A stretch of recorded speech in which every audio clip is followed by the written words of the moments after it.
వాసుదేవన్ గారు, ప్రతి దేశంలో పాలకులు ఉంటారు, పాలక వర్గం ఉంటుంది. పాలకులు మారుతూ ఉంటారు. ఎన్నికల్లో ఒక పార్టీ ఓడిపోతే ఇంకో పార్టీ గెలుస్తుంది, కానీ పాలక వర్గం మాత్రం శాశ్వతంగా ఉంటుంది.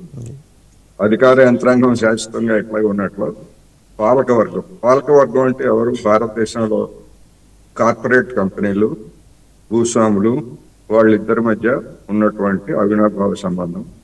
వాళ్ళ ప్రయోజనాలకు అనుగుణంగానే గద్దె మీద మన్మోహన్ సింగ్ ఉన్నా, నెహ్రూ గారు ఉన్నా, లేకపోతే వాజ్పేయి, నరేంద్ర మోడీ గారు ఎవరున్నా కానీ వాళ్ళ అవసరాలకు అనుగుణంగానే విధానాలని రూపొందించాలి.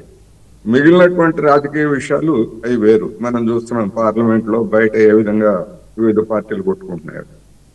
అందుకని ఎవరున్నా కానీ భారత పాలక వర్గాలకు అనుగుణంగా నడిచినటువంటి తీరే మనకి 1950 దశకం నుంచి ఇప్పటి వరకు చూస్తాం. బీజేపీ, మనం వర్తమానం గురించి మాట్లాడుకుంటున్నాం కనుక బీజేపీకి సంతుష్టీకరణ అనేటువంటి పదం చాలా ఇష్టం. ఇప్పుడు ఆ సంతుష్టీకరణలోనే ఉంది బీజేపీ. ఒకవైపు డొనాల్డ్ ట్రంప్ గారిని సంతుష్టీకరిస్తా ఉంది, ఒకవైపు పుతిన్ గారిని సంతుష్టిస్తూ ఉంది, షీ జిన్పింగ్ చైనాని సంతుష్టీకరిస్తా ఉంది. మరి ఇది అంటే ఒక విధంగా ఏంటంటే భారత పాలకవర్గం అందరినీ సంతుష్టీకరించి తాను లబ్ధి పొందాలి అనేటువంటిది అసలైనటువంటి దీనిలో. ఈ క్రమంలో చూసినప్పుడు మనకి అమెరికాని ఎట్లా సంతుష్టీకరించింది? మనకి ఇరాన్కి ఏ విధమైనటువంటి పంచాయతీ లేదు.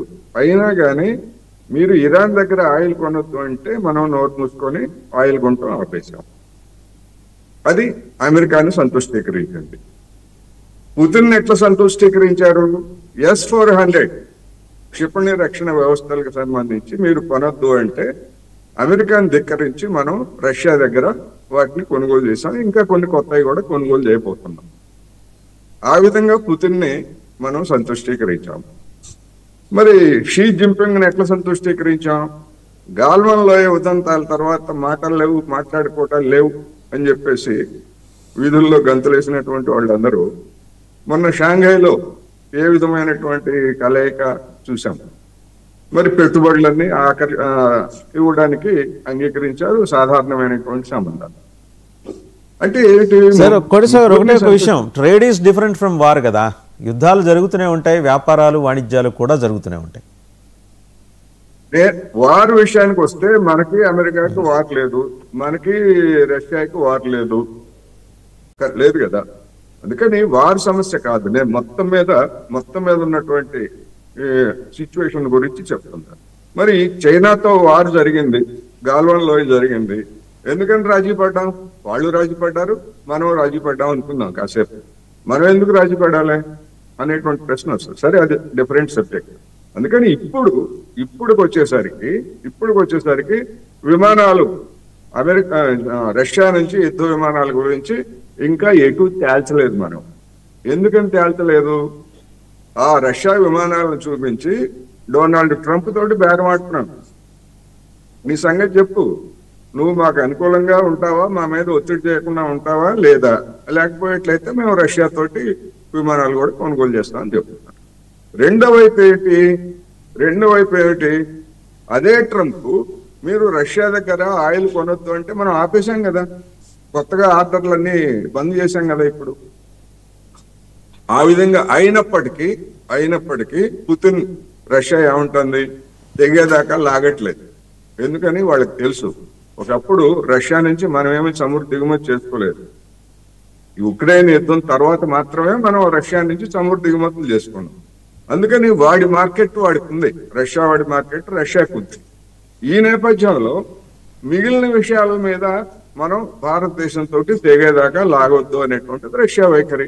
ఎందుకని రష్యా నుంచి మనం ఆయుధాలు మనం ఎక్కువ కొనుగోలు చేస్తున్నది ఎక్కువ శాతం రష్యా నుంచే కదా. ఆ మార్కెట్ ని పుతిన్ వదులుకో, మన మార్కెట్ ని. అందుకని ఇట్లా వివిధ ఎవరి ప్రయోజనాలని వాళ్ళు రక్షించుకుంటున్నటువంటి సమయంలో ఇప్పుడు పుతిన్ వచ్చాడు. పుతిన్తో ఏం ఒప్పందం చేసుకుంటాము? ఆయిల్ తిరిగి మళ్ళా కొనుగోలు చేస్తామా?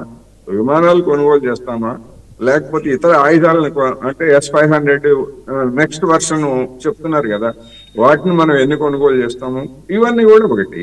ఇవన్నీ చేస్తే రేపు ట్రంప్ తో వచ్చేటువంటి పంచాయతీ మరొకటి. ఇప్పటికే నవంబర్ లోగా ఒక తాత్కాలిక ఒప్పందం అయినా కుదురుతుందని చెప్పేసి మన పీయూష్ గోయల్ గారు పదే పదే చెప్పారు. పదే పదే అమెరికా పర్యటనకు వెళ్ళి పడిగాపులు కాశారు అక్కడ వాషింగ్టన్ లో, అయినా జరగలేదు.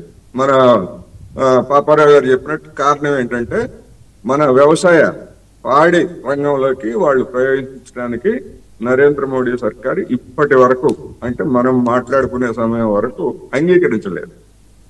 అంగీకరిస్తే ఇక్కడ పాడి రైతులు మళ్ళా 2020లో ఎట్లాగైతే ఢిల్లీ దగ్గర రైతులు వచ్చారో దేశవ్యాప్తంగా పాడి రైతులు, వ్యవసాయ రైతులు మొత్తం మళ్ళా రంగంలోకి వస్తారు. అందుకని మోడీ భయం మోడీ.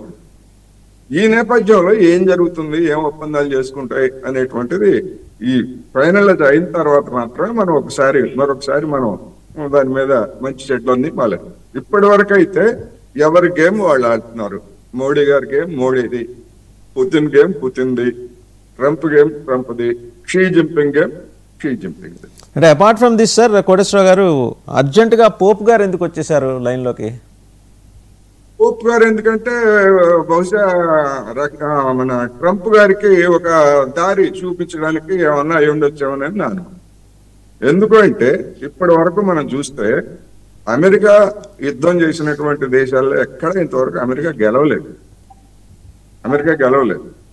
ఎక్కడో ఉన్నటువంటి వెనిజులా మీదకి వెళ్ళి దాడి చేసి వెనిజులాని ఆక్రమించుకోవడం అనేటువంటిది ట్రంప్ వల్ల కాదు. అందుకని ఒక అవకాశం ట్రంప్ గారు, మన పోప్ గారు చెప్పారు కనుక నేను ఆలోచిస్తున్నాను. మీరు చూడండి, వెనిజులా గగనతలాన్ని మొత్తం మూసేసామని చెప్పాడు ట్రంప్.